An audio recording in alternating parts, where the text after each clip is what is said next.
The traits of monotheism, the idea or the belief in the one God that will make it prevail. First of all, it has a very strong and simple statement that everything that humans experience comes from a source that has created it. And that source is not the humans, but it's a much powerful, all-wise and strong deity.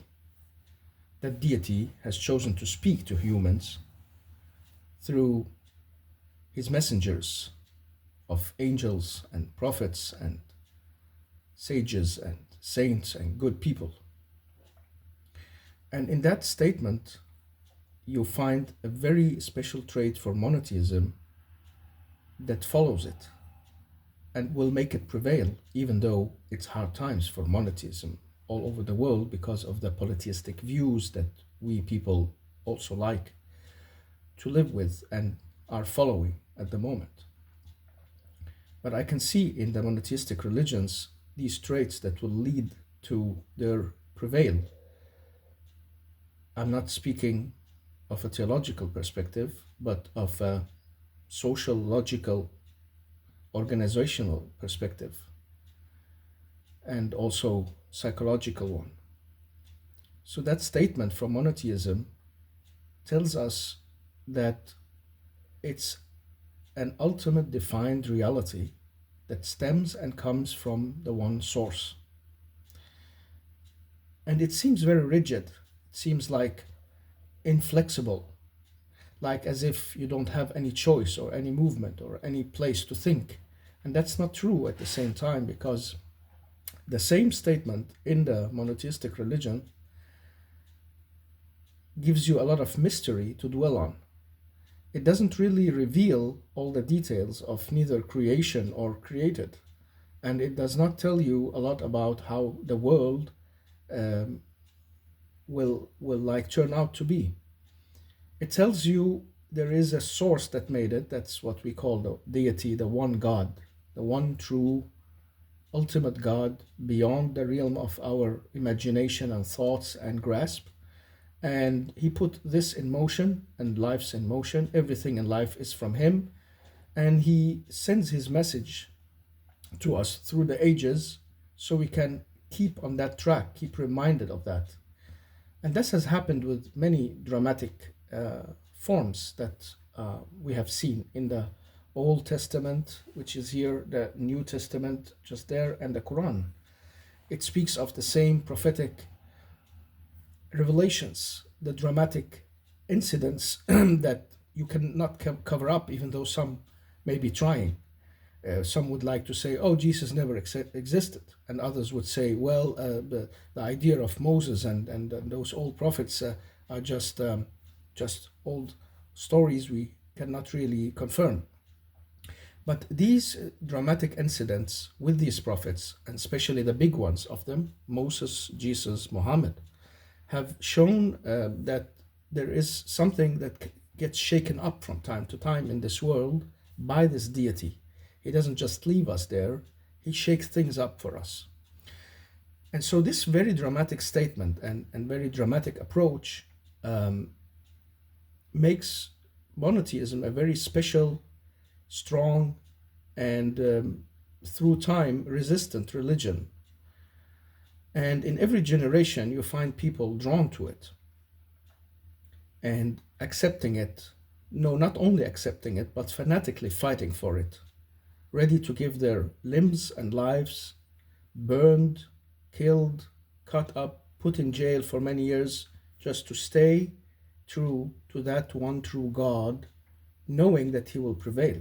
We know that from the Bible, the old stories of the prophet and how they dealt with a lot of problems, but especially from the followers and disciples of Jesus and Jesus himself, the Christ, Yeshua, who was also, in my eyes, one of the prophets in the lines of the Jewish, and the Romans made him God, but he's in another sense very special very, very special, very unique, and that easily can be mistaken for what we like put beside God. And that's what the Quran has come to correct and say there you can't, whatever you think about a special man with a special abilities.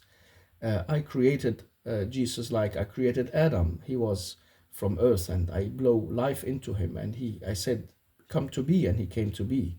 And God has to do with his creation what he likes. That doesn't mean we have the right to start imagining gods beside him. And that struggle inside monotheism is another talk, but it's there. And the same discussion goes from the Jewish towards the Christians, that the Messiah really didn't. Um, those who believe in him say he was the savior, but not that blasphemic idea that he is something godly physically, because God is beyond that, beyond the realm of us. And that discussion is ongoing. But despite that, these dramatic incidents in all three religions that forms monotheism has made it resistant and everlasting, and has found people who follow it. Yeshua himself was ready to give himself up to God. And whether you believe he was crucified or his friend was crucified or he wasn't crucified at all, his whole dramatic incident shows you towards a shake-up for the Jews, and then a shake-up for the world, and the Romans especially, who had all these deities beside God. And so it was such a strong and delivering message that they got. Imagine that Roman Empire, like today, when you have the American Empire or the Russian or the Chinese, who can oppose it? Who can speak against their beliefs? Who can change the culture of the many gods and the wilderness that surrounds the ideas of people? But that was exactly what monotheism did. Whatever you believe, whether you believe monotheism is a true source from God or it is an idea created by man, I see it, as you say, anthropologically and in a way philosophically, as a very radical and special idea that has prevailed and will prevail. And so that statement of the one true God beyond your grasp and realization, that you have to turn to and find peace and tranquility in believing in, following, talking to, praying to, is followed by another idea that followed with it hand in hand.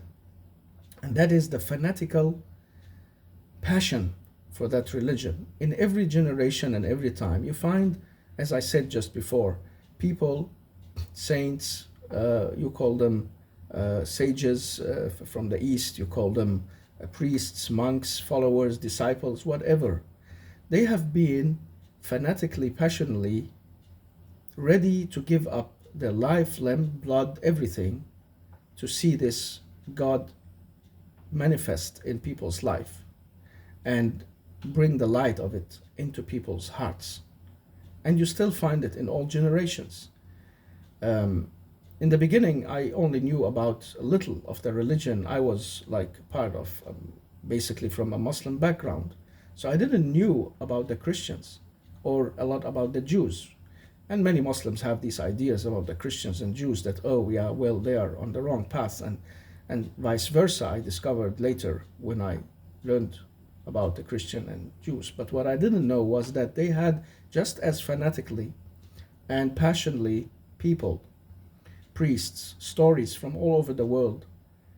They can tell in their books about people going around trying to convince or to do good in order to show the love of that God, to walk in the steps of the Christ, to walk in the steps of the prophets in the Jewish tradition, and to show that you can be righteous, you can be good, you can be a force of change for the better in life, all in order to please that one God that has put you into that role in that mission. He didn't put you directly, but he put you indirectly by leading you to understand the Holy Scriptures and the books. And so fanatically, passionately, actively, a whole life, I have seen it in Jewish stories of rabbis. I have heard it also about Christians, documentaries, and read about the disciples and those who followed. Even up to our day, some of these very strong priests who had opposed killings and suppression by standing firm without fighting back, showing that they can be a force of good. And the same with the Muslims, even though they have a very negative picture today, partly righteous and partly right, but partly also not so right, because I have also lived and seen and known some very good Muslim people and preachers and believers who are really also trying to show the mercy, the goodness, the fairness that exists in religion, to show that the face of the God they believe in is the true one.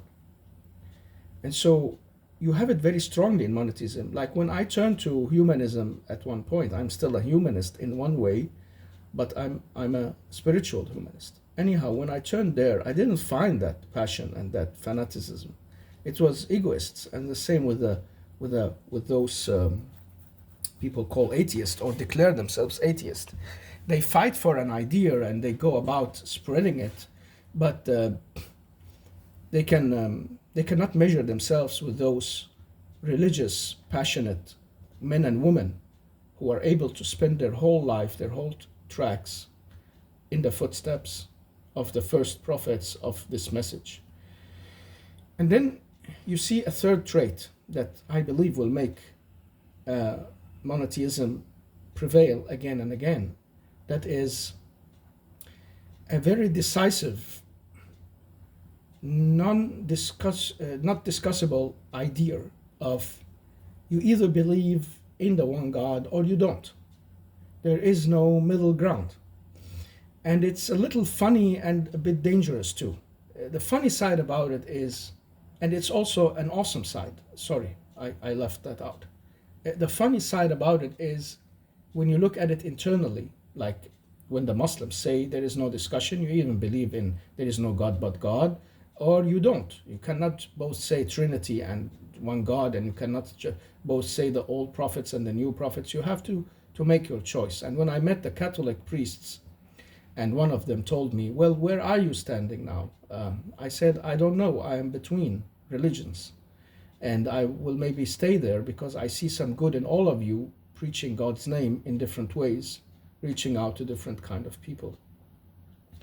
And he told me, oh, that doesn't work. You have to make up your mind. You have to choose. And the same happened when I looked into the Jewish tradition and talked to Jewish people. I have some Jewish friends, and some of them are very religious, and they had the same notion. And when you go to conservative groups among Christians, they will tell you the same. They won't even accept other Christian groups, fully accept them, because they are not like thinking that's the correct and true way. Now, this can be also saddening, dangerous, because that type of what we call fanaticism and absolutism, it's like it's an absolute truth. You can either take it or leave it. You can join it or go away from it. It's up to you, your choice. I have chosen, you have chosen. That's how the world works. That's how they say. There is no middle ground when it comes to the belief. You cannot have idols and pray to and worship nature or some false gods, or put gods beside God. And this is the message that goes through the Old Testament again and again. I have the site open here. Tell the Israelis, I am who I am, and they should only pray to me, call on me. And later you will find all the punishment that comes if you put idols beside that God. This is what it's all about. It has been repeated since it all began, at some point. Repeating the message of where are you people going and striving? The golden calf as an idol, a priest as an idol, a king as an idol. It doesn't work. And when we live in a time with really many accepted idols, and people don't have a chance to oppose it from monotheism anymore as they could earlier, but they still stand firm on that very absolute and definitive belief. You join or you leave. And if you leave, what will happen? And now I have asked in all three religions and read, of course, a lot. been using like half my life on this because it means a lot to me. And I found that there is a consequence that they also very firmly get back to and say that it is stated in the Holy Scriptures by the prophets and is very clear as a message to humans. There is a punishment for turning away from the one God. He is very merciful and he can maybe forgive, but you deserve a punishment, as a ground principle, as a start. You deserve a punishment for turning away. And so you have to make a choice that is very dangerous in your life, very radical, very special. You can stay on your path, bewildered and in the woods and not knowing where to go, blinded, and follow the idol ships that will never satisfy you. And whatever you follow of idols, they will falter and fall and go away. You have many stories in the Old Testament, in the Jewish Bibles, talking about this, the discussions with the prophets and their people, pointing these things out to them, that you won't get anyway. You will only arise the wrath of God by turning away. And many prophets had really been upset and angry with their people for turning away as soon as they got the goodness or the grace, or they got saved and salvaged. And the prophets tell them, well, you will be punished again and again for what you're doing. You're not being grateful. You're not staying on the path that show you the way to salvation. You have seen it with your own eyes. How can you turn away from it immediately after you just went through it? And you find the same, but in a very milder tone in the New Testament, that you should only have one God, and your next, you love the one God from your heart, and the next, and your next as well. This is the main core message. And we know it from the letters of Paulus, where he's speaking to people about that. And the Quran is maybe the most obvious book repeating that message. And I'm very glad in my life that I never shut the Quran out. I got to learn it very, very early on. It gave me a lot of perspective on many, many things and the world that I would have been much poorer without. And the same goes now, where I actually dwelled into the New Testament. It gives me also some perspectives I would have been much poorer without. And the same with the Old Testament, reading those somehow very strong stories on how the prophets keep fighting to get the Israelis back on track and keep them there, because God had chosen them to carry his name, his message. He who is, the Yahoo, the one who's there, but we don't know the essence of who he is, he or she, or whatever that God is. We cannot say he, we cannot say she, we cannot say it, we cannot say anything. We cannot describe God with those nouns we use, because it's part of our created world. That's the very, very strong mystical message in this religion, in this way of life called monotheism. Everything in you is turned towards that one true God. Your day and your night, your life and your death, your prayers and your deeds are all given towards one single focused goal: to please and to live up to the commandments of that God, and to thank him day and night, to thank that God day and night, and not dwelling too much on how or in which way he is. Just accept that this is put into motion by this God. This is a very difficult belief. And I know it now because I've also dwelt on philosophy for some time, and looked into some other ideas from the atheists and agnostics. And I can see how difficult it is. And also when I just follow ordinary people, you need at the same time to be very simple-minded, yet very, very clear and strong-minded, to be able to give yourself up to that. And that needs some kind of inspiration in your life, an incident, something that makes you make up your mind, something you look into, traits of that God you find in life and in story and archaeological digs, or whatever stories are told from history, the holy books, the scriptures, the other religions, consequences of life. If you look into all that, you might reach a point where you say to yourself, well, or you find that people in the end, when they really need help, they only turn to one source. Say, you who have the power, help me. And it's happened to me. I was at one point like nearly drowning in the sea. And it was in a year where I was maybe furthest away from this idea of the one God, and I was just on my own road with my friends, wanting to just live the life of everybody else. Didn't want to attach to all these ideas or lift them anymore, or be part of them. And there we were at sea, coming back from a school trip. I had a project to follow up on, and I had some teachers with me and an IT guy, and the best captain I knew up there in the northern polar areas in the Northern Sea. And we were back. We went to those settlements, and on our way back, the captain was very worried and hurried a lot. He hurried on us also to come onto the boat when we had to leave. I've never seen him so agitated before. I've been like sailing with him several times, and he's a very good captain, know the waters very well. And he was very agitated, and he said, hurry, all you can. And we hurried, and we rushed out, and we could see the storms and the clouds coming from the left side of the boat, out from the open sea. And we had to turn like right in the waters and up towards the town. We went to Kakotok, the white town. And we didn't manage. We were overrumbled by the storm, and he had to stop every second minute and pour out the ice and the snow, and we got waves. I've never met these waves in my life. Even the captain told me it was something he didn't experience like that before. He's been on many trips with many high waves, so it doesn't scare him, but he was profoundly worried on that trip. And he told me later, I've never sailed in such high waves.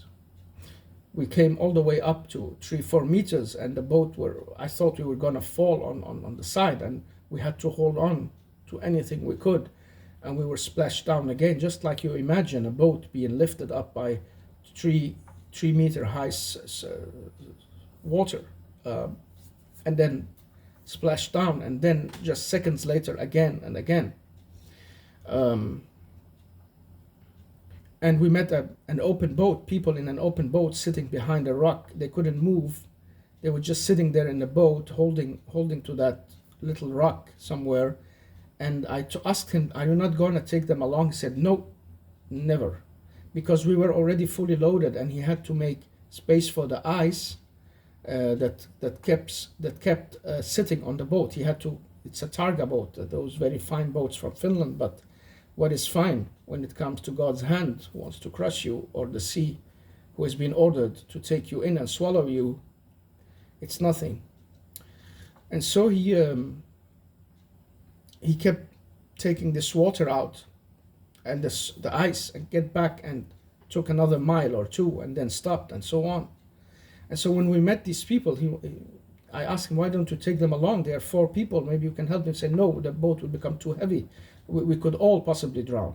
So he was very, very clear on not taking a risk more than we had to. And at that point, when we came out to that, there was a part of the trip where it was open sea, and we had to cross it. And so when we came to that open sea, I couldn't but hold on with both hands, and I suddenly found myself from the inside out crying out to that God, praying and saying, you, the one only true God. It's like I could feel the light in my heart, in my mind. And I told him, only you can save us from here.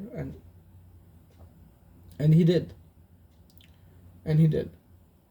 And what happened to me when I arrived to shore? Well, that friend of mine, the musician, called me, and the first thing we did was to go into that local rock house, and he offered me a whiskey or something like a drink. And so later on, when I dwelled on my actions, and I found that it resembled what the story was told in the Holy Scriptures, that when humans really are in despair, they cry out for the one God, and whenever he saves them, they forget very quickly, and they go back to their old ways. So it happened to me personally, so I know how difficult it is to adhere to all this but the marks of it are very strong. And then I met this high school, uh, like what can you say, principal, is it called principal? It's a lady. I told her my story shortly, and she told me, "You won't believe me, but I had a trip with my grandparents many, many years ago when I was young, and we got stuck at sea in the same way. And suddenly I saw my grandparent just very, very calmly um, giving a prayer to nature or to something out there to help us, and we got helped." And she told me a story of despair as well, where they could have died and how the waves almost overtook them. And so has many people experienced that thing. Some have experienced it in prison, or by being blamed for something they didn't do, or by being cut out in the middle of the desert, or a plane crashing, or whatever they have been through and survived it. You will find, if they are true, they will be telling you some sort of same story, or someone would have that story with them as well. So now I'm not sure how easy it is for people to adhere to this definite message. You choose life or death, salvation or punishment. But it's a strong and clear message in the books, and it's a foundation of that monotheism. And I know we are in the world today trying to somehow push against it, tear it down, discuss it. How many times haven't I been in discussions where people have attacked these views, or I've heard others attack others for those views? How can you say, people, where is the merciful God? How can you speak like that? Can't we just have our own minds and ideas? Can't we just, as humans, think what we like? How can you be so fanatically, and so on and so on? You are very intolerant, and you can hear these words coming out of people towards these priests and rabbis and imams and other believers who have this very firm belief. They're just quoting the books. And you would think, well, they have no chance, they will lose. And everything points to them losing, because who would believe in such a message? Crazy, stupid people. But when you look, you find highly intelligent people, you find highly emotional people, you find very, very simple people as well, and people with handcrafts, and a lot of different type of people, just confirming that, yes, I believe in that too. It is a choice we have to make, every one of us, and your choice is yours. And I cannot say God will punish you or not. I don't know that, but I know He's promised salvation, and He is threatened with a kind of punishment. For who and how and in which way, I cannot tell you that exactly, but I can tell you, you should take this seriously. This message is not for fun or for gaming or for playing. You should shake yourself up and take this seriously. And I would say that I know many of the religious people will compromise on this, and come with explanations and try to, like, talk it away in a sense. I've seen it a lot with Christians trying to talk away this idea, but I also met Christians who stood very, very firm. I've asked them very clearly, do you believe of punishment if people doesn't like follow the message, and they believe in the salvation in the Christ? They said yes. I don't know if there will be a hell or something, but there will be a punishment. There is hell for people who are unjust and been doing wrong and evil. They deserve it, and they will meet it. They can't escape it. And the same goes in the Quran, and I found also in the Jewish texture, even though the Jewish will tell you there is not a lot about it. Like the texts they have are not really speaking about the afterlife and big details, mostly of this life, the history of their, of course, tribes, the history of the prophets, the history of their belief, and challenges they've met. It's like here and now story. They will tell you that too, but they have also that belief that um, it is about who are the chosen ones, who are the ones who will inherit. And that's what Jesus also followed up on later. Even Paulus, they had all these inherited ideas also from the old Jewish text, and the Quran confirmed it as well. So you can see all three books are focused on something called salvation or loss. You will go away. You will be punished if you have been evil. So you won't escape. there is no free rides, free games, but you can get forgiven. Thereby, you can have this kind of erasing your deeds by changing yourself. And I met the same story in all three books, told in slight variations, about a man who killed many people and asked for forgiveness, and nobody were willing to give it to him. And so he met a very wise man, a very wise person, who told him, you have to get out from the place where you have done these deeds in order to like start your cleansing, your salvation, your forgiveness. And so he packed and he went on his journey, and he died. And nobody knew whether he was gonna go to heaven or hell. But I know at least the version from the story of the told by Muhammad is that well, God told the angels to forgive him because he took the first steps in seeking his true salvation and seeking his real change. So you can see the dynamics that are in these books. They're not just about, oh, you don't believe, you're gonna go to hell. There are these dynamics of go make the change. Believe that God has in the last end the last word and is mercy and knows all details, and maybe he will forgive exactly you because he know your story. He know you didn't want to be evil. You're not up to do wrong. Things happened around you to you. You weren't aware. You were blinded, and so on and so on. What he wants from you is that you have seeking this and tried it and trying, keep your heart open, and yeah, for the grace. So you see, it's at the same time that dynamical, and that's another thing that makes me believe that they will prevail, they will resist, they will survive, and they will bring people back, because people will see the dynamics once they're finished, if people ever get finished with only criticizing and not adhering, and only wanting to do whatever everybody wants to do, and disorganized life totally. And we are somehow also aware of that, some of us. And I see movements from time to time always fighting that, this organizational view. And when it becomes too organized, we see movements that walks in the opposite direction, trying to loosen things up. Like we had the Renaissance after that Middle Age, very, very closed minded area we got. And we got the age of conservatism after the age of total cultural liberalism and so on. And so we will keep moving from point to point, black, white, right, left, and so on. It's like a balance. It's like a game where you have this ball tipping from one point to another. It's standing on this pole that tips the plate, and the ball is tipping from one side to another. It never tips off, but it will go from one side to another, and forward and backward, and to always have these balances. That's what I see in the big picture that we are doing in the small picture, in our small steps.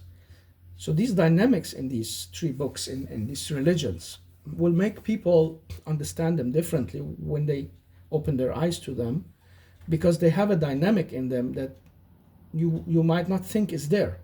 I've unfortunately heard Muslims criticize Christians for not being dynamic, and you get this picture of these shallow Christians who are just sitting by the cross, not knowing how to think, and you get the idea of the Jewish who are only thinking about themselves and money. And opposite, you talk to the Jewish, they have this idea about the Muslims as the haters and bloodsuckers and what we call them, the killers, and they have the idea of these Christians who are half stupid and nitwitted and so on.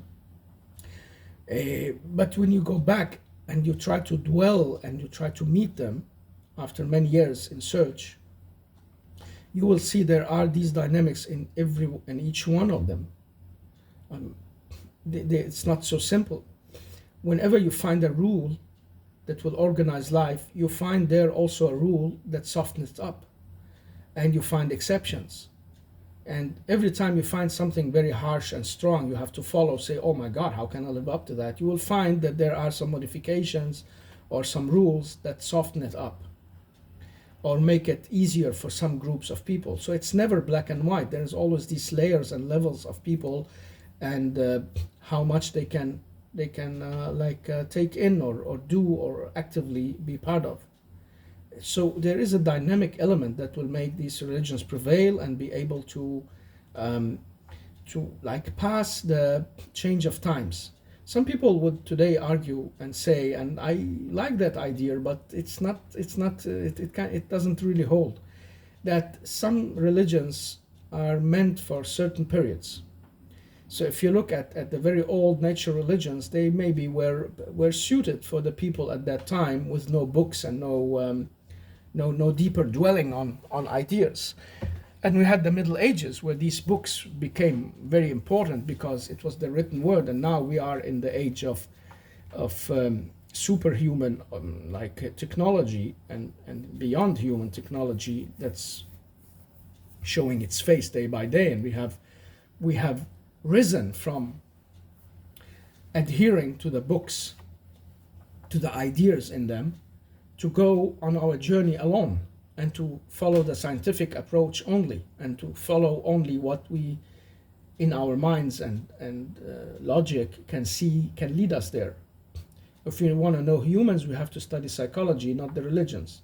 And if we want to know physics, we have to study the nature of the laws of nature, not what a creation story of creation and a myth is telling us from the old stories. This is the idea today.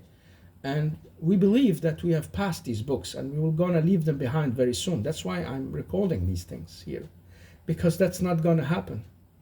I have seen deeply that humans stay the same, even though they walk on skateboards, drive in flying cars, travel in rockets, bullet trains, whatever. Have AI do things for them, created robots. We stay basically in nature the same. We can maybe try to create a kid in an embryo. We can maybe create avatars. We can do all these things now that we believe science will help us do. And I know that these books have been pushing against it, and the religious figures in them have mostly been pushing against the DNA, what can you say, the DNA research, creation from humans, by humans, of humans, the seeds of the good man in the womb of the chosen woman without being married or without this formal regulative act. But they push against it for dynamic reasons, and they will show their point at one point or another, because they see that everything they got in the books is basically based on what's good for the humans. This is an argument you will hear again and again from religious figures in all three monotheistic religions, that whatever is there with modifications or without like big discussion, it's there for our good.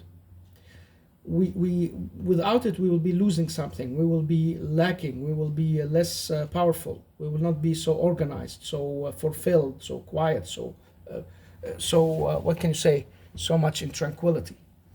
And so however technology improves, however technology improves, or however we move on in life, we will find these books following and saying God is still here. You haven't surpassed God. The God gene in the humans, the DNA that tells them there is a God just to make sense of things, and it will fade away once we evolve, and it will take millions of years. So this poor guy won't be able to prove his point or prove against it. They will tell you whatever happens, God is there before you and beyond you. I just remembered from the book of Dan Brown. I love these books because they have this philosophy in them, these ideas, where this it's called Origin.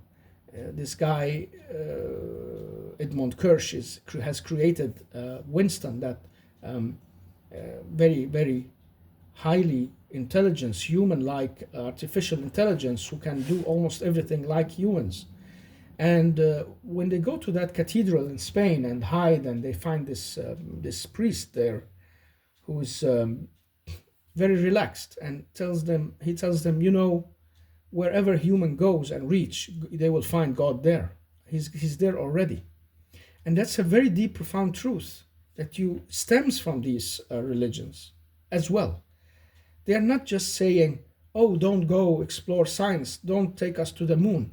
They're also saying you will find God there and beyond it. Wherever you go, you will find God already there because it all stems from that God. There is a source for it all.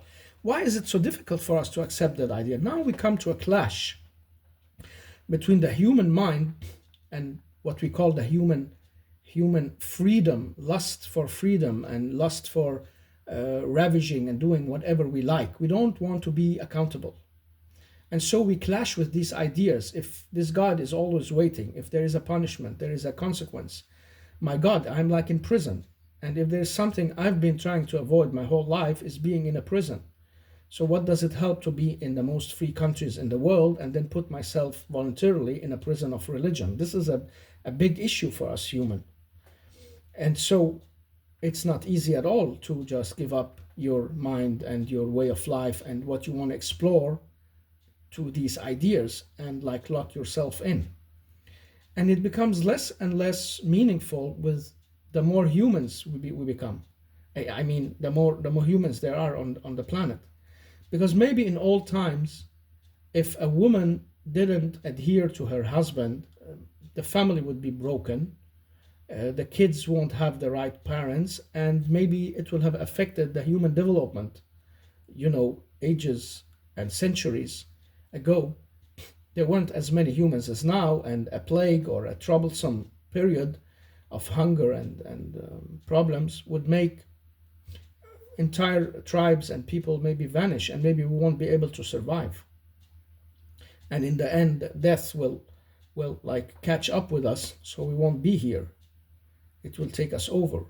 And so these religions has this argument from God to say, maybe your lust is telling you to do this and that, and maybe you can live it egoistically, but if you want your race to survive, you have to take the responsibility for your home and your family. And to the man, they will say the same. You have to live your role. You can't just jump around as well. I'm just talking about the sexual aspect here. And the economical aspect as well. Rules were made to protect people from each other. Righteous courts were put up in the name of God, in the name of the laws in the Holy Scriptures, to make people adhere to some kind of justice that God wants to see among humans so they can prosper. But we keep going astray from that. We keep believing it can't be done, and we keep finding the corruption as well. I know many of the rebellions in the history. I'm one of these people in these times, but in those old times, the rebellions from both priests and philosophers were against the corruption among the priests, rabbis, imams, the kings, the sultans, whatever. They go so corrupt, some of these, in power and believing they are the chosen ones, that they start doing things that really can destroy the human belief in the God. And this is the worst thing they can do, and God promised them that in the Holy Scriptures, that whoever is gonna do things to turn people away from me will get the most severe punishment. So that's why it's ironically the same people who are leading the religion and telling people about the punishment and salvation who's gonna face the harshest truth and the harshest consequence, because they can very well be the reason why people turn away, because of the way they think, their corruption, the limited mindedness they have, the abuse of people, all these things, how they hypocrisy and so on.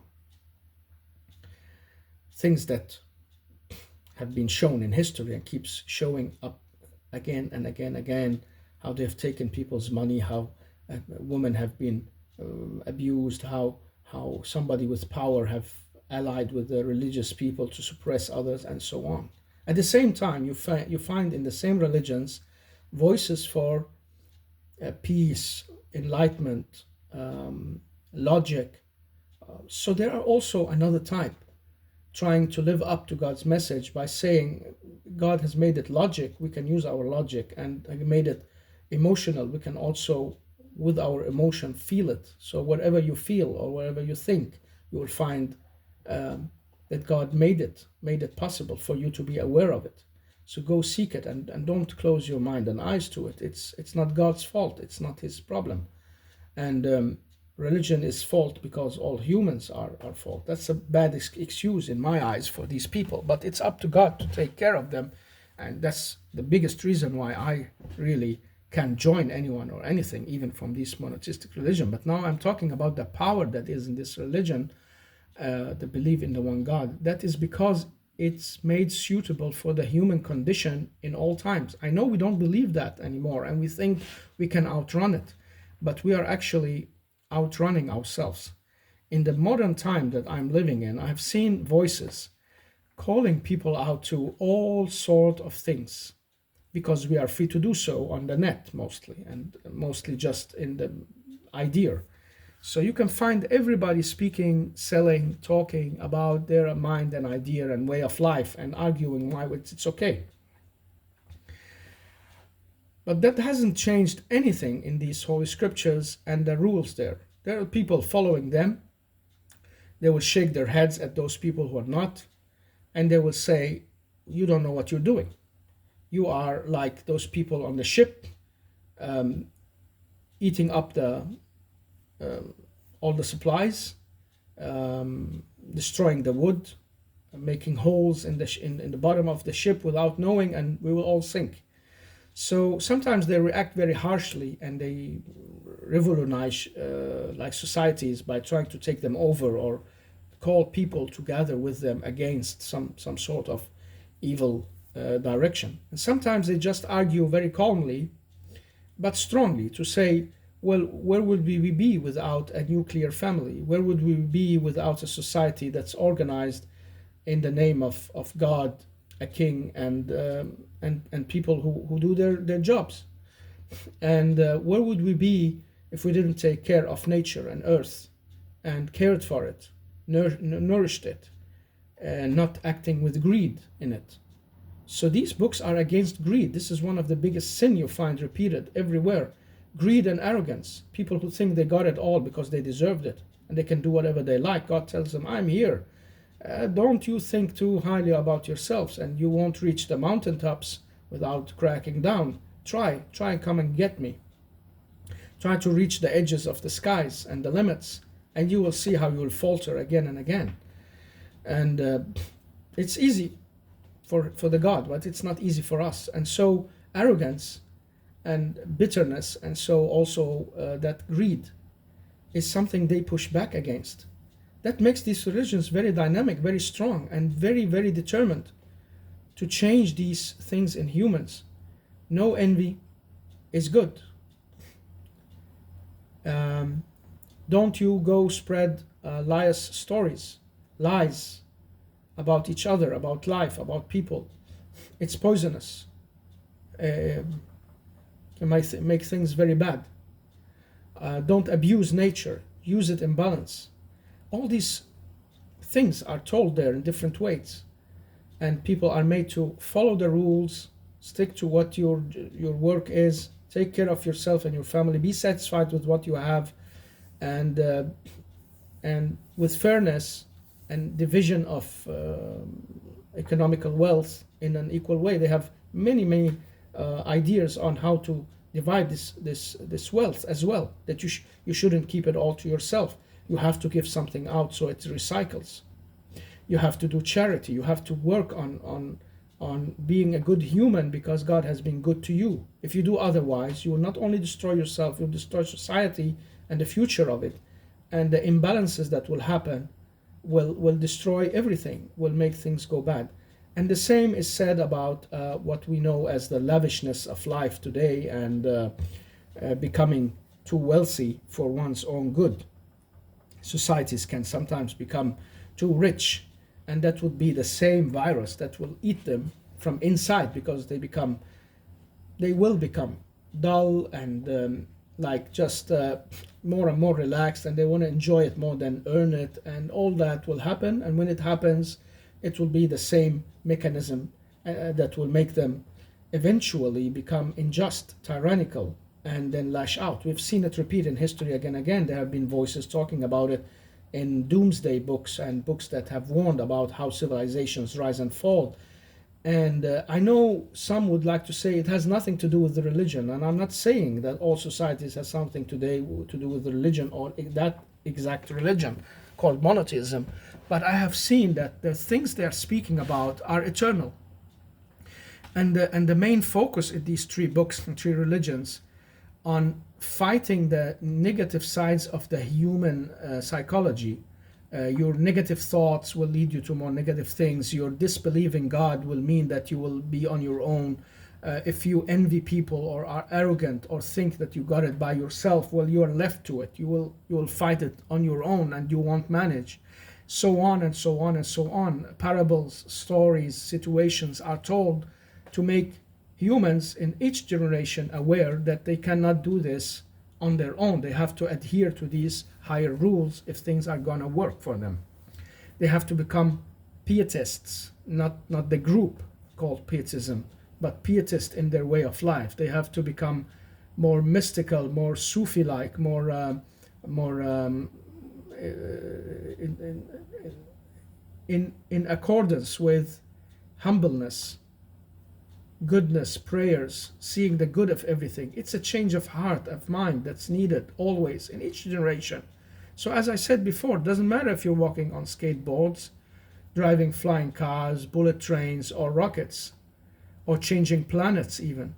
You will have the same traits with you because it's psychology. And these books are telling you, oh, we will follow you wherever you are because psychology hasn't changed. And so hasn't your social structure. So now we are trying to live lives where, okay, it doesn't hurt to have less families, and there are too many people for us to feed, and so on and so on. And equality is not a real thing, but fairness could be. So we have these books showing us again and again repeatedly the way to say you might try everything else. It has been tried before. And this is the strange things about us, because when we look today at our lifestyle, and especially the West, we'll look and see, oh, we are resembling the Romans in almost every matter. And what happened when the Romans did all these things in that matter? Well, they became more tyrannically. The democracy fell and tyranny rise. Democracy didn't work internally. People became so egoists that they just went into so much intrigues that it was a pot of killing poison. You know, it wasn't fun, and it was harsh times. And then came the barbarians that invaded, and other groups who like put themselves together with hard work, with a clear idea, and took over. And the same happened again when those faltered and somebody else took over because they had the will, they had the virtues, the good ways of life, what you call morality today.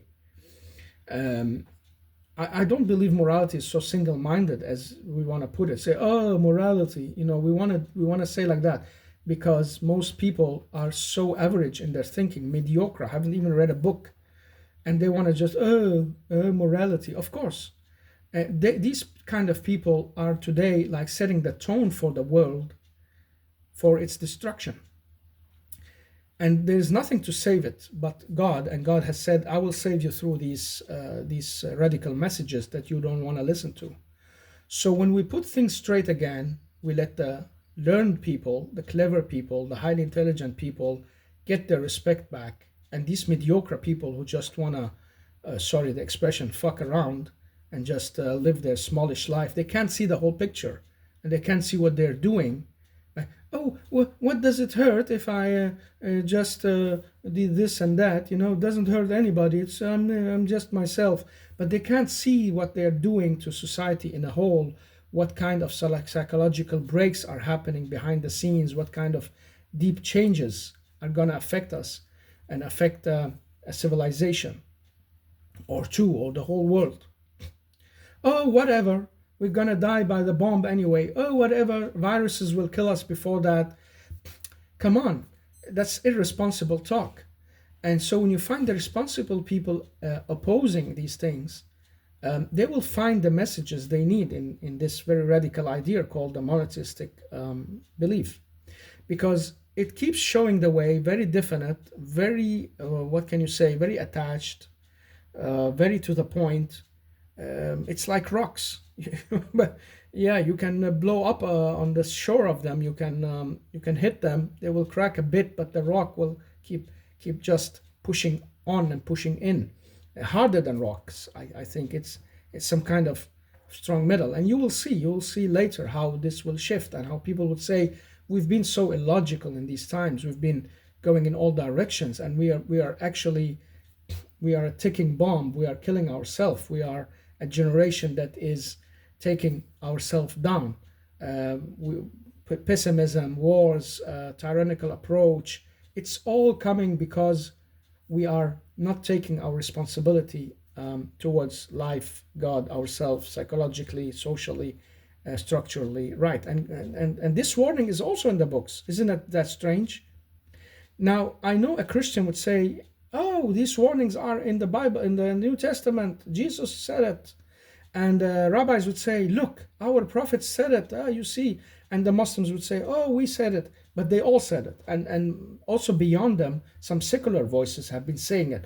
And also voices from the East. I'm not saying this is the only place you can find these ideas, but they are a great source for these warnings and saying, well, whenever you go wrong psychologically and you break up your social structure and organization, the way you live, the way you interact, you start taking it easy, cheating each other, going around corners with a lot of things, uh, violating your borders and your neighbors' borders, well, things will come crashing down on you, either by a stronger force from the outside that is cleaner and better, or by breaking down from the inside. Some forces will come. Most big civilizations find the evil among them, or from the inside arising. And it's, if you look today at some figures in the world and you say, oh, how can this guy be ruling the world? Or how can this guy be so rich? Or how can this guy be the leader? You will see it's because the people are this guy. The people have been him long ago, long before. The oligarchies, the rich, the people with influence, the cultural elite, call them whatever you like. They have been this person before this person arose. He's just been observing. It's like the old Roman emperors. When they changed democracy, you see, oh my God, these people are not anything for the people. They're not anything for the main good. They're only good for themselves. And then a strong figure at one point will rise, take the power, say, I'm stronger than them. I can push them all aside, put them all down cynically, and I can take power. What's wrong with that? They've been doing it, but just in hiding behind the ideals. I won't hide behind the ideals. I will show the people another way. And this is what's happening. And it will stay happening as long as we can't go back. It's a flood. We are turning downwards in a flood that we can't, none of us can turn it back. I can't. And I gave up long ago trying to do anything. You can't push the water upwards. It has to flow down until it finds its lakes and its sea and the place where it runs out. So now we are in a world where we believe so much that technology will save us or kill us. And we believe so much that we've reached a level beyond religions, and we don't need to adhere to them or listen. Everyone can find his own way or place. That's also true. And these religions tells you you can find your way to God in your own level and pace, and you can be different from the other. You can't be a copy of anyone. They also believe in that idea, but they tell you the main framework, the main frame, the main what can you say, principles stay the same, and you stay within these borders, and things will be good. You go outside them, and you start breaking up the hole in the ship, and water will pour in, and you eat up, and when you go and suppress someone in large groups, you do something that already cracks your foundation. We have this very deep sense of righteousness in us, and when we lose it and we mean there is no righteousness, we turn to fairness, at least fairness. And when we can't find fairness, we become pessimistic and we lose hope in life. This is also where we are today. People are not really aware why very shallow, narrow-minded people who can't do anything but maybe just show you how to put lipsticks, and or maybe sell you a shoe that you number 10 you don't need, and something like that, earning all the money and the fame and the power, while people who've hardworking and people with brilliant minds are put in the shadows. Um, this is upside down, and so it will turn again. And these books will be there, ready to grasp and grab us and lift us up. And you won't find it in other place. Everybody has gone in compromise. The last bastion is this bastion of the monotheistic religions. And I know they internally would say, that's not true. The Jewish has compromised long ago. They are just after money and gold and power. They forgot all about God.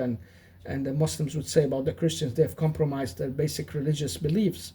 And the Christian and Jewish would say, and the Muslims have to like trade-like mentality. They are like tradesmen. They don't think religion.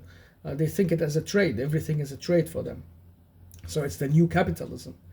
And by the way, capitalists would find the best religion for them is actually the Islamic one, because it's very clear on the capitalistic idea, much more than the other two books. But that's how it is. And there is social and capitalistic traits in all three books. You find the idea of social equality and solidarity. You find the idea of pursuing your goals and earning your money and earning your good deeds as well. Whatever you believe, even if you believe that only belief can save you, not your deeds, but whatever you do, you can earn it, and God blesses the trade. This is also idea we get there. So I think they will prevail, definitely, and they will push forward for a reformation, and the life will reform to try and adhere, like to make technology and modern life work with these books in a good way. I'm not sure people will go all the way back to only wearing dark clothes and walking with sticks, but maybe they will. If like we lose everything in technology, they will be again the strongest force that people will organize around, because they have the most organized mentality and dynamic mentality, according, like if you look at it from a perspective of the law on how to organize societies, and their experience, 2,000 years and more of experience of organizing society from top to toe. So they will be there, whether technology survives or not. And they will save us as well, because we'll find a safe haven for the like the key to get over the big troubles. But as long as it's upside down and it's the mediocre people who are, and not only mediocre, shallow people, egoistic people, narcissistic people taken over many places, also in workplaces and politics. And that's because we are not listening with our hearts when we choose these people.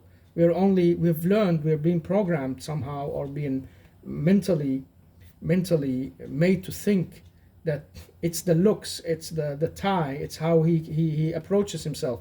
And that guy who comes in that lousy shirt and oh, well, what can he do about things? But maybe that guy or that woman would do a lot more, because they have their heart with them. They're not so preoccupied with their clothes. And this idea was very firm in the old days.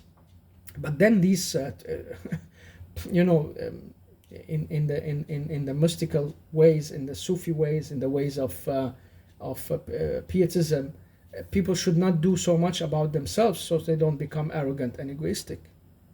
Can you believe that this has been a flourishing idea in the old days? It has. And if people wanted like to represent somebody, they have to show their humbleness in their life, give away from their private property. You won't be the biggest landowner and get the biggest position. People will turn away from you, say you will use it for yourself. That's what we're doing today, because we've been so blinded.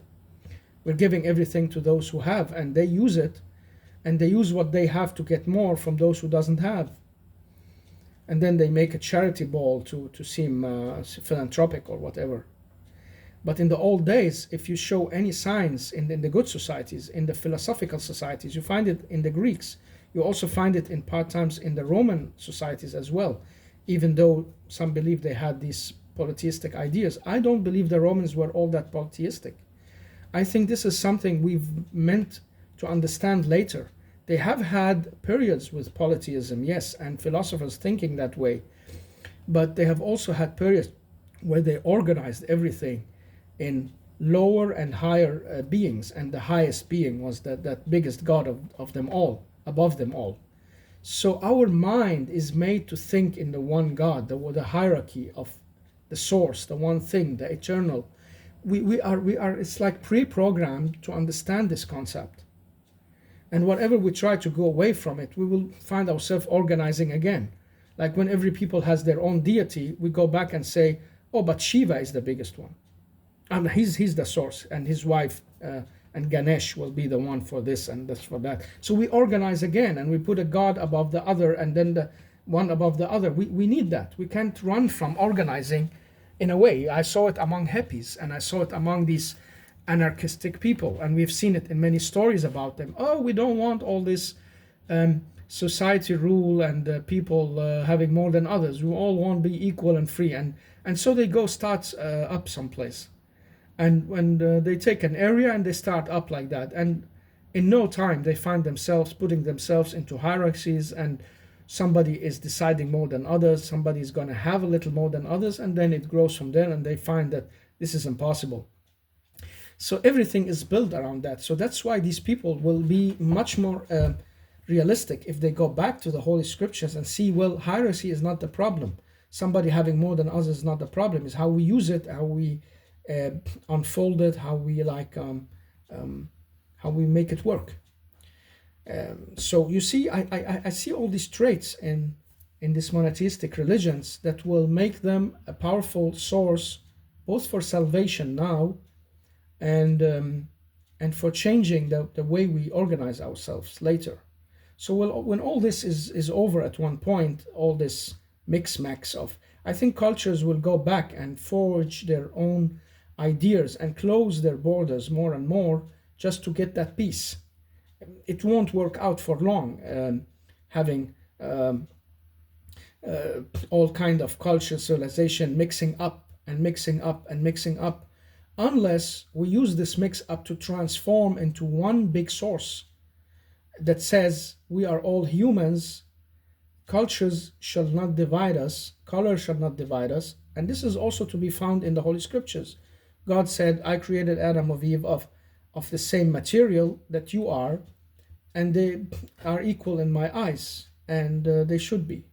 There is a discussion there if Eve is equal to Adam, but I know the religious figures have been revising that, but also long ago been discussing this, long before the movement of the woman and all that, saying that maybe we've misunderstood the concept, because without the woman there is no man, and so on and so on. And so we find very early on in the Middle Ages women breaking through the lines or doing stuff that you didn't think they were allowed to do. So these religions hasn't been all single-minded about, oh, suppress the woman, or take away the luxury from people, make everybody humble and slaves. There is much more dynamic in the way they approach life and religion and activities than we might think. And this is not unfolded in the world today. Nobody really understands it. We just made to think, oh, they are outdated, and they will be so outdated soon that nobody will turn to them. I will tell you, you are going to be wrong, so wrong. People need them more than they think. They need this spiritual, mental, mindful, organizational, social, juristical part of what's all in these books, theological. There are so many aspects. It's a brilliant combination. I know it's also mixed up with something you don't understand, stories and repetition, and it doesn't all make sense when you look close into every sentence. But if you take the main principles in all these three books from the monotheistic religions, you find all this dynamic and multi aspects of life. And so whether technology is going to drive us there where we will somehow make a connection with these monotheism, and or we'll maybe try to crush it down with technology. This is most likely to happen because the evil in the hearts of man and arrogant people is so big, and the stupidity in the hearts and minds of the rest of us is so huge, that most likely they will enter a phase of persecution again and hiding underground, and there will be periods where it will be very, very difficult, but they will never be broken. There will always be some core, some place that will turn the tide. You know, every movie I loved and watched, I have 300-400 of them from Hollywood, is circling in one way or another around this idea, some of them more clearly than others, that however you try to persecute the good survives you. Your evil, your suppression, your tyranny. You can kill 1, 10, 100,000. You can change the minds of millions, but there will always be one you won't be able to reach or know. And when Pharaoh tried to change everything about the Jews and kill their kids, he didn't look into his own bedchambers where they had raised this kid who became the one who freed the slaves. So you see, God works in mysterious ways. You can't win, so stop it.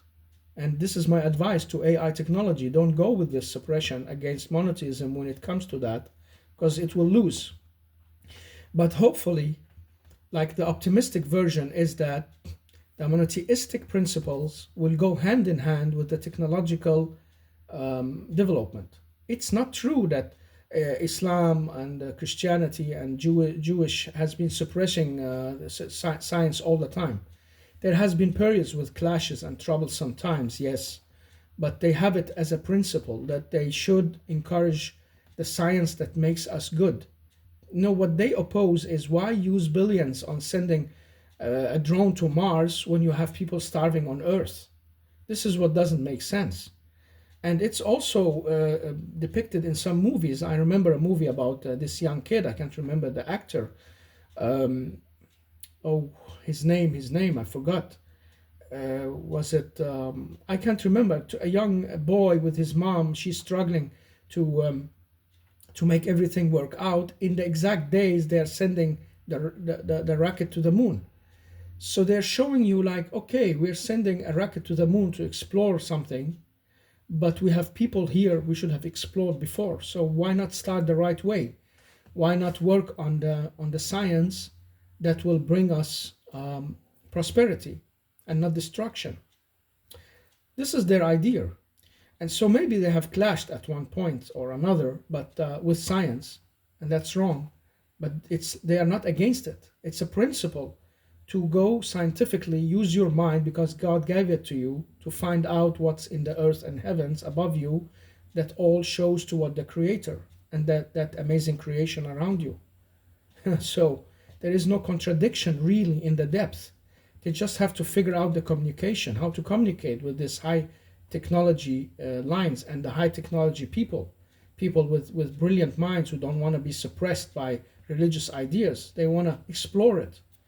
And they want to try it out. And these people tell them, don't try it out, it's destruction.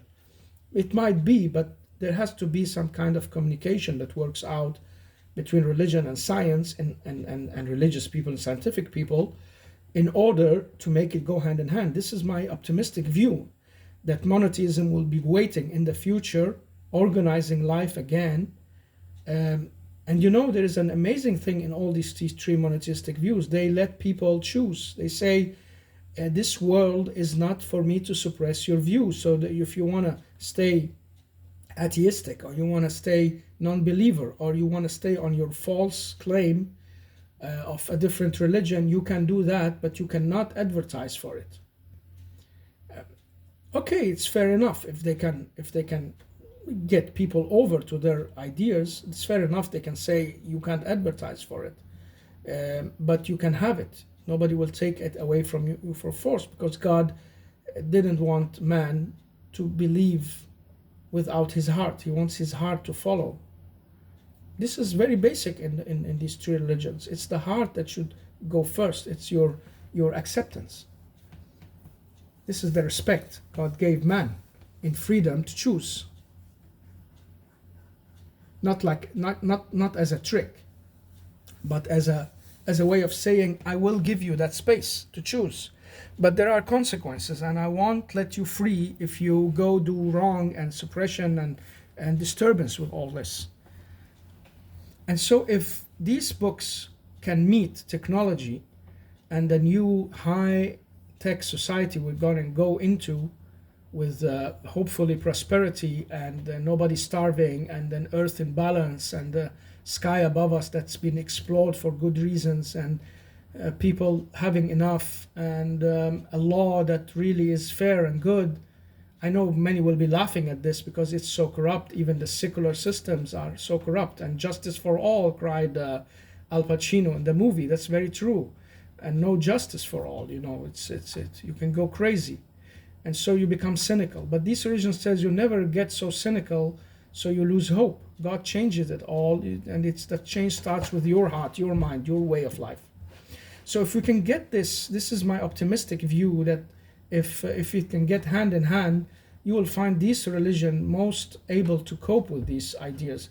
And now you will ask me, what about the religions in the East? Are they more able to cope with the modern idea, high technological idea, because they focus on spirituality and not organizing life in systems and in dogmas and in principles?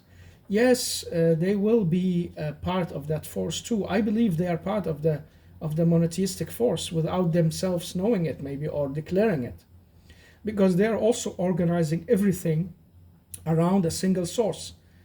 If you dig really deep in the ideas of the gurus and the sages and what they are saying to you, they're not saying follow the religion to find yourself. They're just saying find yourself and you will find the religion. And what does that mean? That means you find yourself, you understand, and you will organize.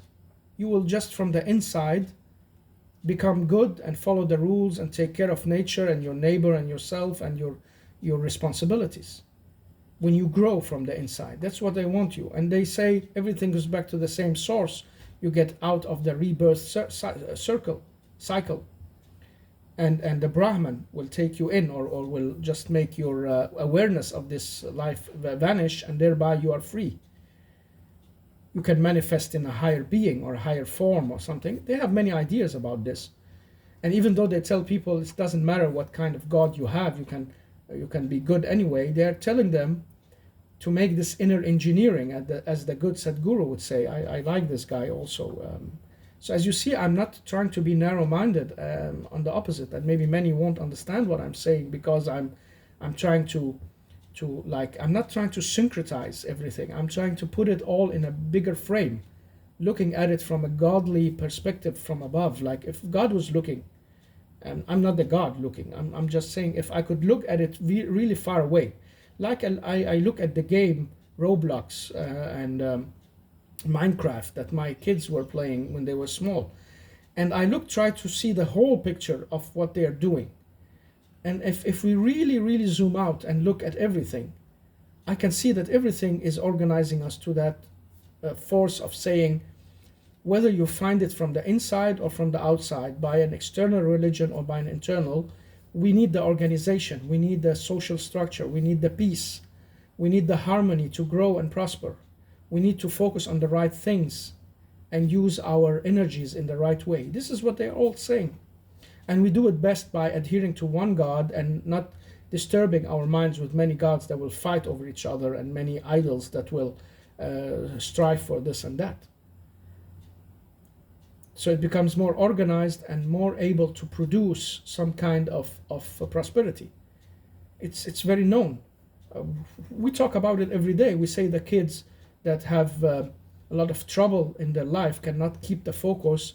They usually don't get so far with what they're focusing on, because they're so disturbed. There are so many sources for their attention. The zap culture, the culture of scrolling around, not focusing, not really making up your mind ever. And it's like the carousel, just keep turning and turning and turning, never stopping in your mind. So we say it about the people we're going to treat in psychology and psychiatry. They need a focus. They need a mental therapy to learn how to organize and focus and put things in order and all that. So what's that different from saying we can organize on a much higher level by adhering to this one God, one true belief. And you're free to have your sub beliefs. I believe that will never vanish. We humans cannot become one copy of each other. We will be and stay colorful and have cultures. But we are called upon by these books to exercise our cultures in moderance and in tolerance and without advertising against the one God. Use your culture, live with it, and have that great respect. I know it's very hard for us to lift ourselves up there anymore because we are in the flood, down and down and down, going down. I can't even imagine myself going for such an approach, and it feels helpless, but it's never helpless and it's never in vain. And so I hope in this optimistic view that all these religions, and especially the monotheistic ones, will meet the technological advancement hand in hand and organize people's lives and ideas and minds in tolerance, in a good law with fairness, in acceptance, in focusing people's minds and hearts, bringing out their emotional depth and strength. The pessimistic view is that they will be fought, they will be suppressed, they will be put aside by forces that want it all. And these forces will grow more and more in power to think that they can swallow everything, and the last bastion standing in their way will be a priest, like that lady who stood in front of some president and said her speech, and he was so dissatisfied he could have sent her to prison if he didn't think it would have dire consequences. Or that imam who stood in front of the leader of a certain tyrannical country, and that guy shot him just because he told him, fear God and be more righteous, and he shot him by the Nile. Or that rabbi who opposed what his people are doing to other people and were excluded and thrown out and thrown stone at and being discarded. And so imagine these forces in our minds and hearts, the psychology of wanting it all and never wanting to share, and believing that we are given it because we deserve it, the others don't. Not given it by grace of God, but given it by some power we have or had or used. And so we justify what we are doing. And if these religions and religious people are going to stand in our way, they will be suppressed, and they will be the last bastion that will be seen as dangerous. This is basically the story of Dune, the story of Star Wars. They are very religious in their essence, spiritual in their essence. And these books, they are religions, but they are the same spirit in their essence. It's about that last prophet that you can't kill. It's about that last spiritual guy you can't remove. It's about that voice that will echo into the next generation and make a movement that you weren't expecting. As I said, Pharaoh took care of every Israelis at his time, killed their kids because he had this dream that were interpreted to him as that there will be an Israeli kid that will challenge you. And oh my God, he thought he was so powerful and almighty. He even built a very high pyramid to try to reach the skies and fight God. And this is not told to us in archaeological stories yet, because maybe they didn't find the trace of it, but they will. And this guy, the Pharaoh, didn't look into his own bedchamber and that kid that was living with him, who was gonna challenge him. He forgot all about it. So who is winning? Who is winning? Tell me. So they will be maybe suppressed in this pessimistic view. You see it in China, unfortunately, that brilliant Buddhistic country that calls for tranquility and monks on the top of the mountains relieving themselves from fear. They're suppressing millions and millions of people with other faith, Christians and Muslims and other ideas. Jails for centuries, for hundreds of years. Why? This is opposite the basic mindfulness that they should be promoting. So you see, I understand when people say there's something false about these religions. The same can say about Islam and the Muslims, how they're using this religion and some of them abusing it to very, very bad, powerful. So it's again all back to psychology, as Carl Jung told us, The last fight we have to take in order to prevail and find peace is the human psychology. It's there. The battle is truly in its depths there. And you find these religions already reached that level. We haven't.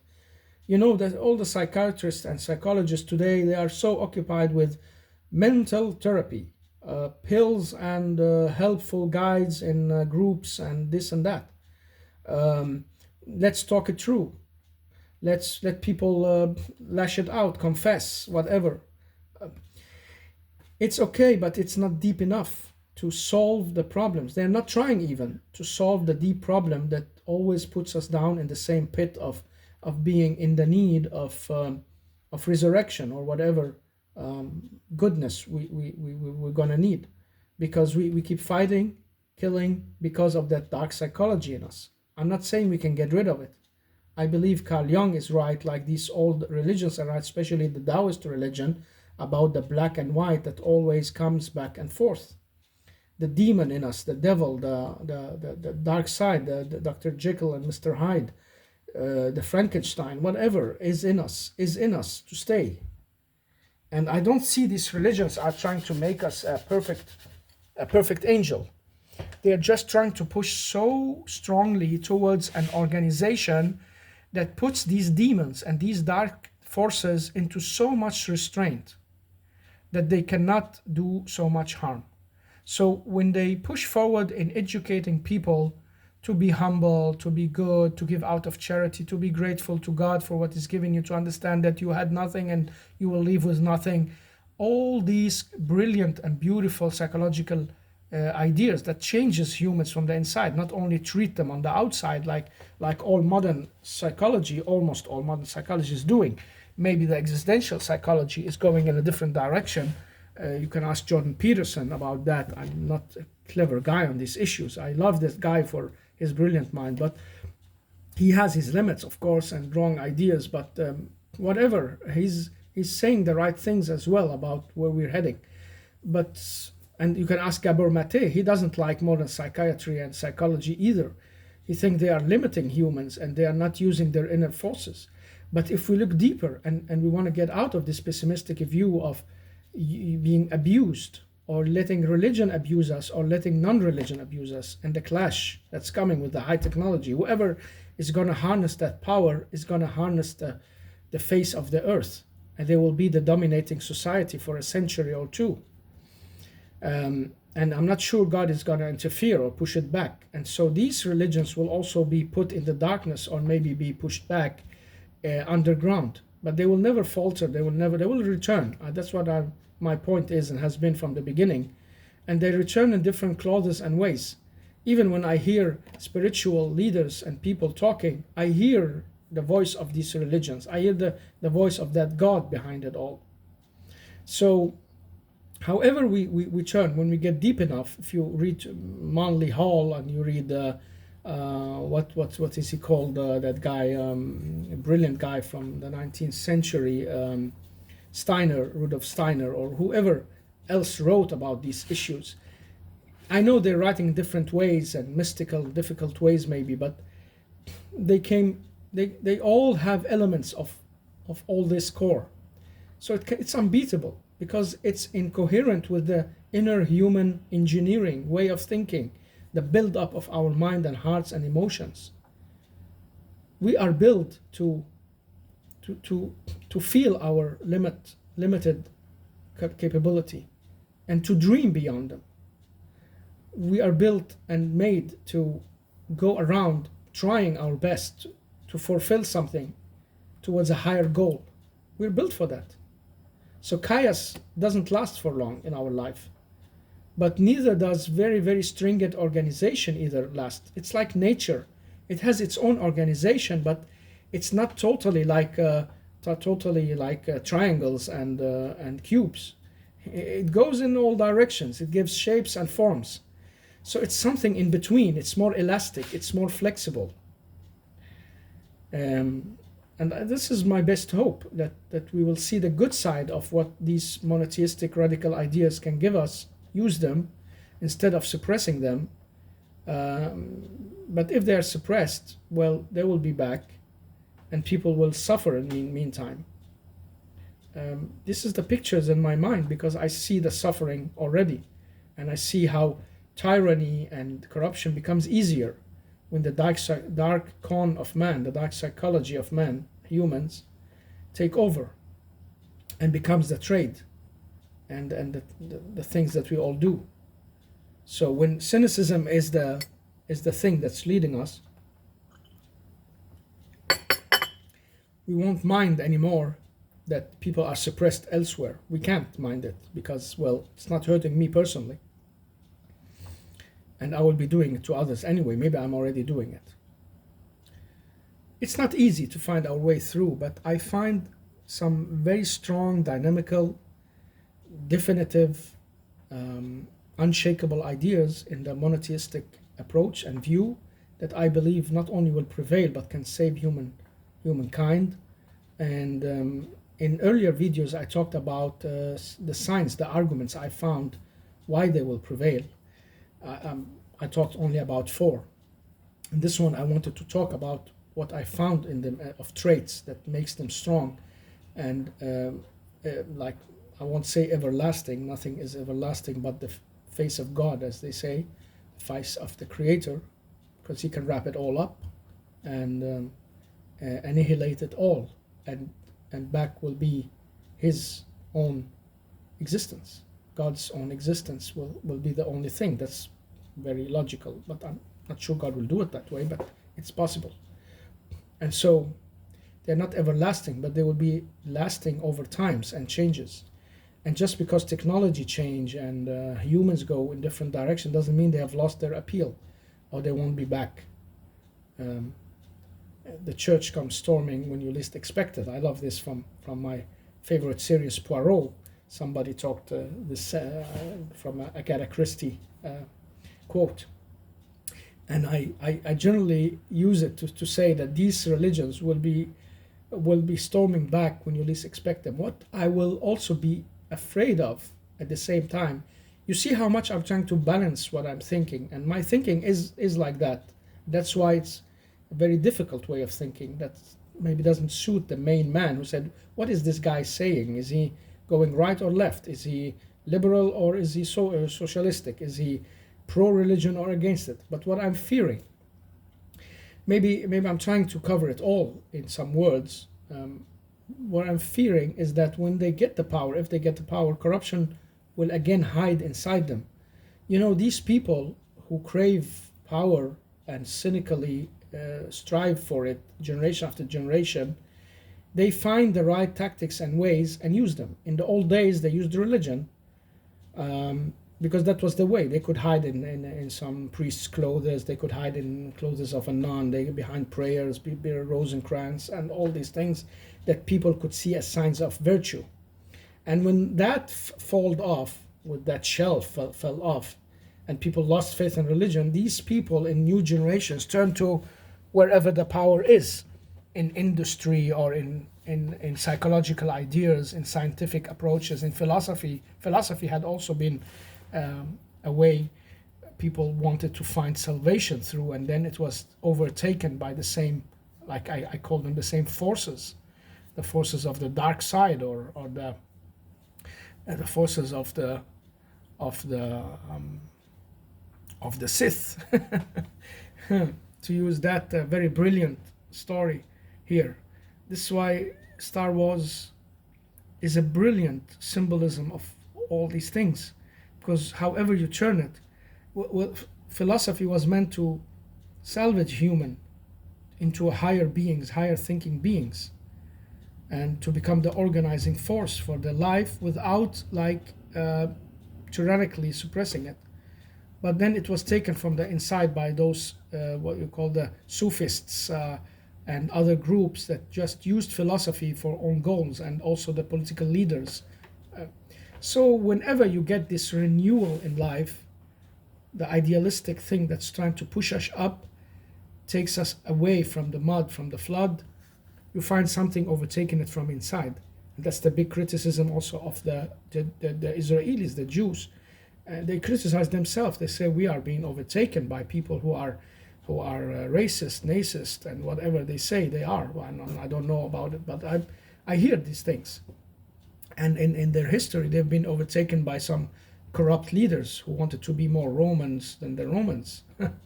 And the same you can say about the Muslims and the Christians. So it keeps repeating, but there is no avoiding, always looking for that light and making its space grow, pushing toward it. But imagine how these religions have the formula, if you do it right, educate right, and make the covering of the human mind and heart and hands and way of life, you will restrain evil very, very greatly. That's what Buddhism is about. That's what Hinduism is about as well. It's about restraining that evil by turning inwards towards that engineering that makes you a better human. And if everybody does that, there will be no space for that evil to lash out and to rule and to get its big space. It will be discovered. It's like if you have rats in your basement or something. You can make it detectable before they grow, before the cancer grows. And this is where we've gone totally wrong. We have left these religions aside and let the demons out, and tyranny is waiting around the corner because we have no way of detecting it, and we lost that way long ago. Now we can only complain of the harshness it's using and the way it's destructing people. I listen sometimes to people who talk about their work life or the damages they got there from co-workers or bosses or leaders. It's very much these dark issues, dark sides of humans taking over, cynicism, stabbing, getting people out of the way because they oppose them or they can stand in their way of promotion and so on. These forces would have been detectable very, very early on if we had these tools that these religions are providing us to keep an eye on an evil boy or girl from the early stage, to keep an eye of the narcissistic type and the psychopathic type from an early age, to confine them in a society that always correct their movements, doesn't allow them to lash out before they get some kind of reaction. Where are we with that today? And then we complain afterwards of being hurt on the arms of a psychopath or whatever we call them. The women especially are complaining a lot about this and how they fall into the traps of these men. And now the men are complaining about the same type of women who are really, really, what can you say? They call them heartless. I would say also narcissistic. So we have a whole generation that is between these things because we haven't been able to control that evil in the dark psychological side of us, or even better, not control it, integrate it. And that's the deep, profound idea that I think Jung has been talking about for a lot of time. People are repeating after him anyway, that it's about integrating, because we can't get rid of the demons. They are here to stay, but you can make them calm. We can make them follow our way of life. We can shelter ourselves from opening gates for them to take over. And that's what my hope is, and my belief is that these monotheistic religions will come back and do for us when we turn back to them. Because I've been there and I've seen this logic. I see it among the monks and the priests, among the rabbis and the people aspiring to be learners, and in the Muslim students and imams and pupils of religious. They try to always look. Purify your heart, your life. Don't criticize anyone. Don't speak negative. Don't lash out. They keep track on all these things, and they educate people in them, and to live a life where the demons can't really have a lot of space to work on destroying us and on making everything harsh and tyrannical. But we don't adhere to them, and that's why we're faltering in that way. But they are there, and they will be back, and there are people who are aware of these things. And as I said, there is the optimistic and the pessimistic side of this. I don't know which way it can turn. I'm more pessimistic, but it's possible either ways, even though I see signs going, repeating itself in the other direction. But maybe we, for once, with the AI technology, will become cleverer because they can reach into information we can't, and maybe they will tell us things that makes us aware of how not to do things. So if you compare the COVID-19 with the Spanish flu we got in the 1920, you can say we learned a lot, and things were a lot more controlled, and people were adhering to how to protect themselves of other and others. While the 1920 Spanish flu spread very wild because there wasn't these measures, and because people couldn't talk across cultures and globally as we can today. Today it's much easy to coordinate, and organizations can do that. So imagine when we get the AI technology that can also help us talk about all our civilization mistakes of suppression, tyranny, and where the point of no return, where things got wrong, and we have the chance to correct it. And I'm sure there will be even the AI will be inspired by the deep and profound principles in the monotheistic religions and the Eastern spiritual ones. Yeah,